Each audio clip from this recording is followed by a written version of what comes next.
Totoo po ba ang kulam o barang po? Yung kulam, totoo yun. Yung barang, totoo yun.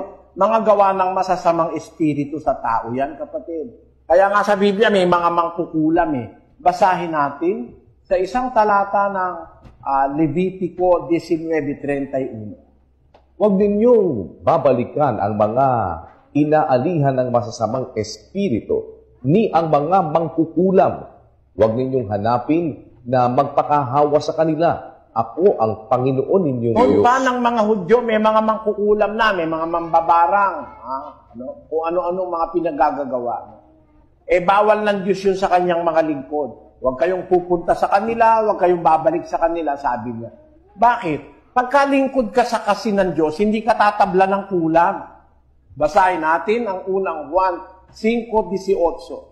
Nalalaman natin na ang sino mang ipinanganak ng Diyos ay hindi nagkakasala.